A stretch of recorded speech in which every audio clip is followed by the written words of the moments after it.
Hello students, welcome back. कैसे हैं आप सब? उम्मीद करता हूँ आप सब ठीक से होंगे और अपना होमवर्क कर रहे होंगे और कर रहे हैं, ये मुझे पता है। आप लोगों ने, कई सारे स्टूडेंट्स ने हमें अपना वर्क भी भेजा है। सो बहुत अच्छी बात है, आप लोग इंटरेस्ट के साथ कर रहे हैं। तो इसी तरह से अपना होमवर्क करते रहिए। तो आज की क्लास की शुरुआत करेंगे।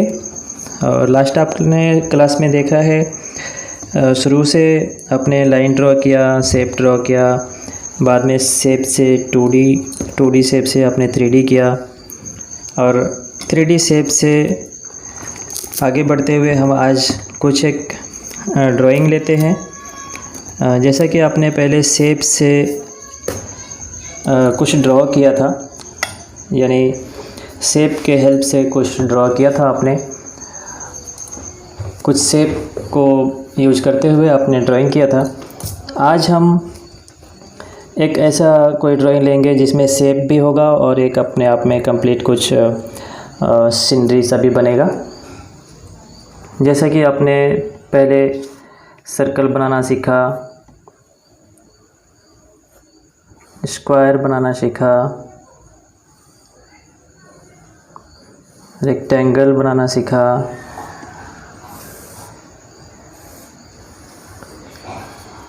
क्लाउड शेप बनाना सीखा आपने, ट्रायंगल बनाना सीखा आपने। इस तरह की कई सारी चीज़ें आपने बनाना सीखा था। तो हम अभी जैसे कि लास्ट क्लास में हमने सीखा था कि इन सब के हेल्प से कोई सिंगल ड्राइंग बनाइए, कोई फिगर बनाइए। लेकिन अभी हम ये बहुत सारे शेप्स को मिक्स करके एक कोई ड्राइंग बनाना सीखेंगे। पहले हमने एक ट्रायंगल से एक ही कोई सब्जेक्ट पे वर्क किया, जैसे ट्री बनाया हमने इस तरह से। तो ये इसमें सिर्फ एक ही शेप यूज हुआ है। अब आपको कई सारे शेप्स को मिक्स करके एक ड्राइंग बनाना है। तो ये सब्जेक्ट आपका रहेगा, इसमें आपको कई सारे शेप्स के मदद से उसको यूज करके एक ड्राइंग बनाना है। तो चलिए शुरू करते हैं।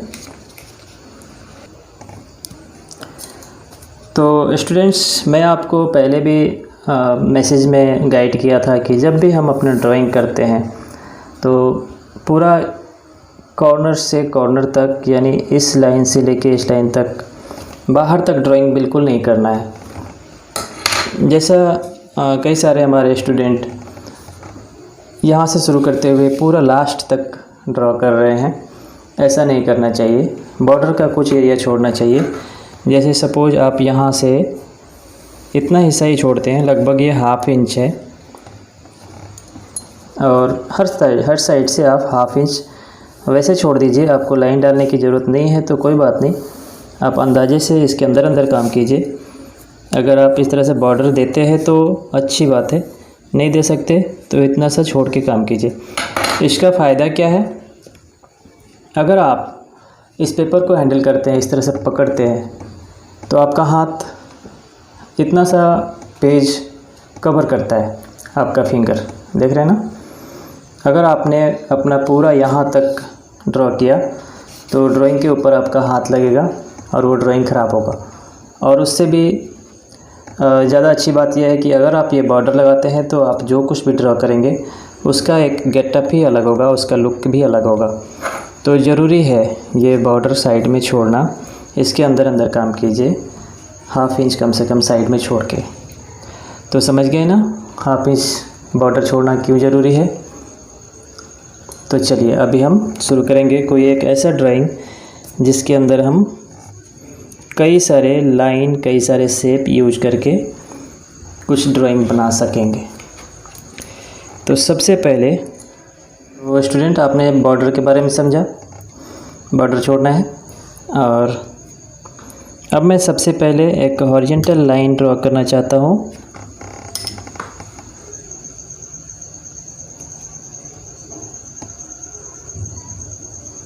अब हम ड्रॉ करेंगे एक हॉरिजॉन्टल लाइन जो कि इस कॉर्नर से लेके इस किनारे तक होगा बड़ा सा। इसके बाद हम लेते हैं एक स्क्वायर,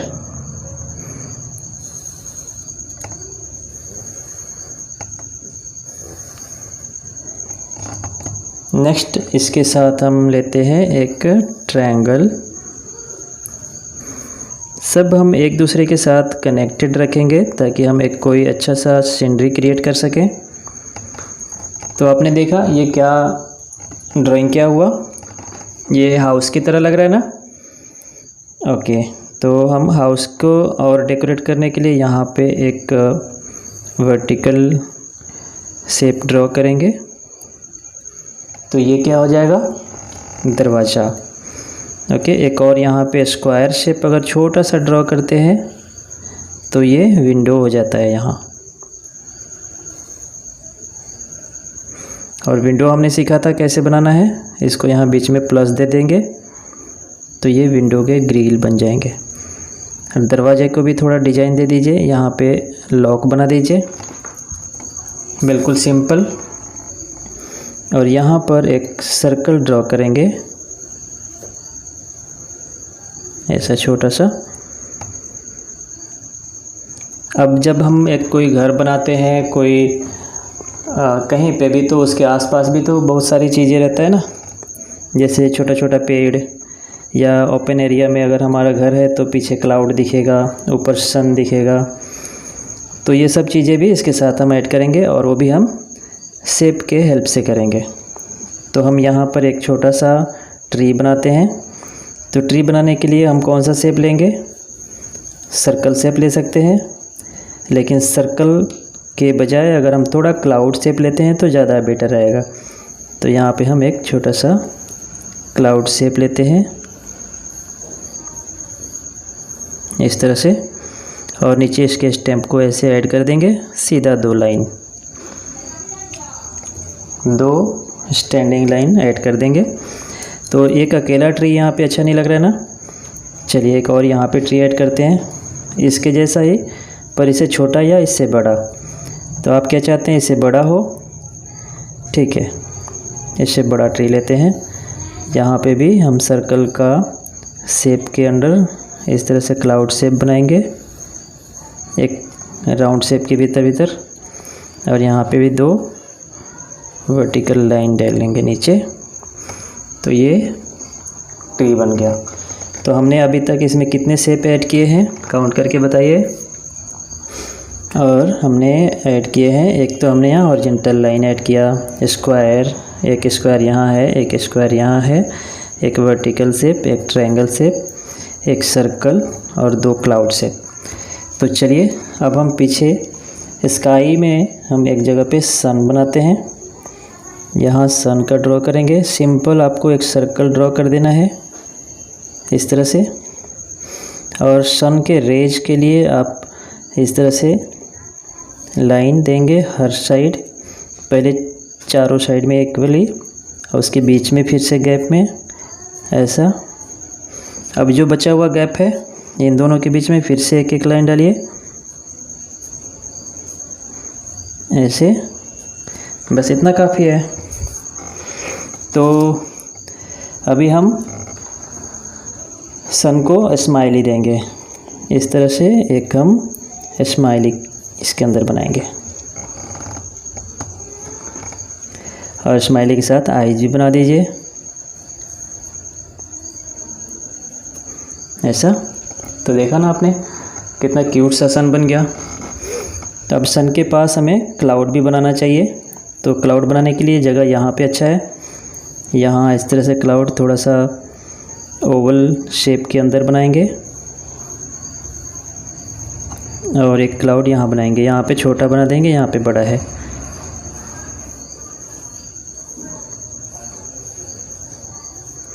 ऐसे। तो देखा आपने कितना ब्यूटीफुल एक सीनरी क्रिएट हो रहा है। तो अभी हम आगे इसके साथ और क्या ऐड कर सकते हैं, सोचिए।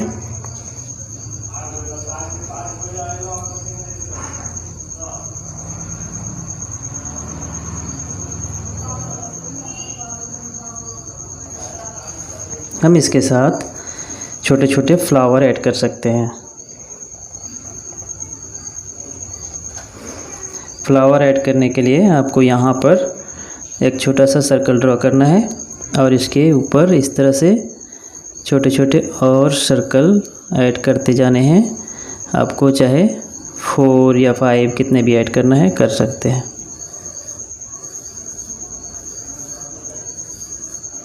और इसके नीचे एक लाइन दे देंगे तो ये हो गया फ्लावर।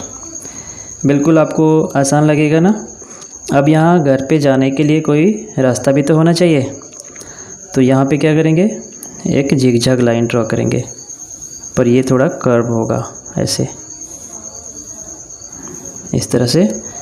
अब ये आपके इस घर में जाने के लिए रास्ता है। तो ये देखा आपने कितना ही आसान तरीका था। कई सारे शेप्स को यूज करके हमने एक सीनरी बना दिया। तो हम पहले इस तरह की सीनरी की प्रैक्टिस करेंगे और बाद में इसके ऊपर कलर भी भरेंगे। तो फ़िलहाल के लिए हम सिर्फ ड्राइंग करेंगे और बाद में कभी कलर भरेंगे। नेक्स्ट क्लास में मैं आपको कलर करवाऊँगा। उससे पहले, इसको कलर करने से पहले हम कलर की प्रैक्टिस करेंगे। तो चलिए अभी इसको हम क्या करेंगे, आउटलाइन करेंगे। हमने पेंसिल से ड्रॉ किया, पर अगर हमें कलर करना है तो हमें इसका आउटलाइन करना ज़रूरी है। आउटलाइन करने के लिए आपके पास स्केच पेन होना ज़रूरी है। स्केच पेन लेके रखिएगा। अपने पेरेंट्स से बोलिए स्केच पेन लेके देने के लिए। मैंने लिस्ट में शायद नहीं दिया होगा, तो आपको स्केच पेन लेना है ब्लैक। परमानेंट मार्कर नहीं यूज करना है, आपको नॉर्मल स्केच पेन यूज करना है। तो आप इससे पहले क्या करेंगे, जो भी आपने ड्रॉ किया है उसके ऊपर में लाइनिंग करेंगे। जो ड्राइंग हमने किया है लाइनिंग उसके ऊपर में ही ट्रेस करना है, इस तरह से। शुरू में आप लाइनिंग करने में गड़बड़ी करेंगे तो आपको रुक रुक के करना है। जैसे शुरू कर रहे हैं, यहाँ इस कर्व से लेके इस कर्व तक एक बार चलना है, फिर दूसरे कर्व को शुरू करने से पहले रुकना है। तो आपने देखा ये बिल्कुल नीट हुआ ना। तो अभी यहाँ पे देखिए, ये कर्व और ये कर्व के बीच में यहाँ रास्ते में नहीं रुकना है, यहाँ से शुरू करना है और लाइन को फॉलो करते हुए यहाँ रुकना है। तो ये अब शुरू करेंगे यहाँ से और यहाँ रुकेंगे, यहाँ से शुरू करेंगे यहाँ रुकेंगे। तो जहाँ जहाँ पे हमारा स्टॉप है, वो कॉर्नर जहाँ पे कर्व समाप्त हो रहा है, वहाँ पे आप रुक सकते हैं इस तरह से। तो आपका लाइन बहुत ही नीट होगा।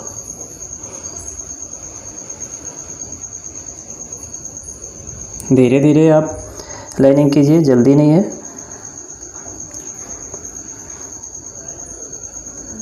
पर लाइनिंग नीट कीजिए, बिल्कुल साफ सुथरी लाइनिंग। लाइनिंग करते टाइम, ड्राइंग करते टाइम पेपर को आप ज़्यादा मूव मत कीजिए। कई बार आप स्टूडेंट क्या करते हैं, पेपर को इस तरह से मूव करते हैं अपने अकॉर्डिंग, और बार बार पेपर को घुमा घुमा करके ड्रॉ करते हैं या फिर अपना पेंटिंग करते हैं। तो इतना ज़्यादा नहीं घुमाना है, थोड़ा सा आप मूव कर सकते हैं। इस तरह से बिल्कुल वर्टिकल नहीं कर सकते। जितना सामने आप रख के वर्क कर सके उतना कीजिए। ज़रूरत पड़े तो आप थोड़ा सा मूव कर सकते हैं, बहुत ज़्यादा नहीं।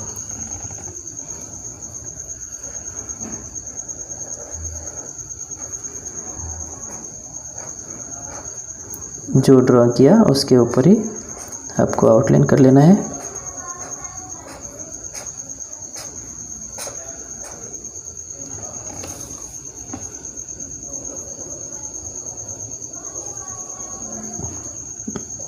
ये आउटलाइन करते टाइम ऊपर से नीचे की ओर आना भी ज़रूरी है, जो मैंने अभी ऊपर से शुरू किया।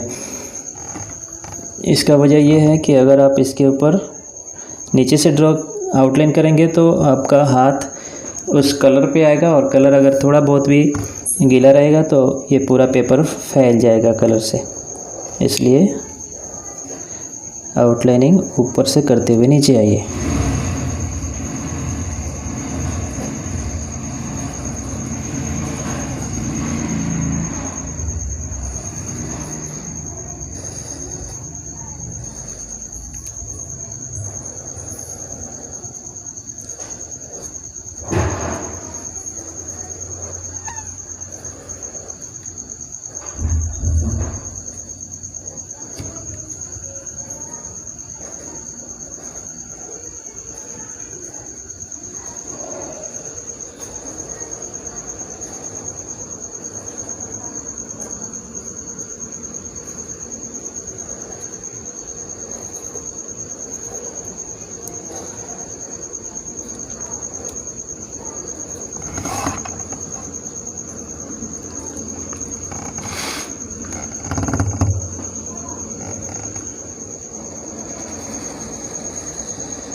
तो ये आपका ड्राइंग बिल्कुल हो चुका कंप्लीट।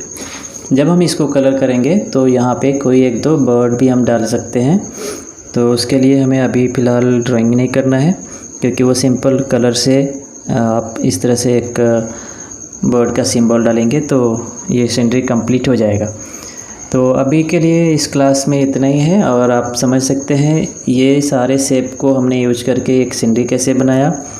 और आप इसके जैसा कोई दूसरा जो शेप्स मैंने यूज किया, ये सारे शेप्स यूज कर सकते हैं, लेकिन कोई दूसरा सीनरी क्रिएट कीजिए इससे अलग, उसमें भी ये सारे शेप्स यूज हो सकते हैं। इसके अलावा भी दूसरे शेप यूज कीजिए और आप कुछ नया ट्राई कीजिए और मुझे भेजिए। मुझे मालूम है कि आप बिल्कुल आसानी से कर लेंगे। तो चलिए, आपका आज का क्लास यहाँ पे समाप्त होता है और मिलते हैं नेक्स्ट क्लास में। तब तक के लिए हैप्पी पेंटिंग।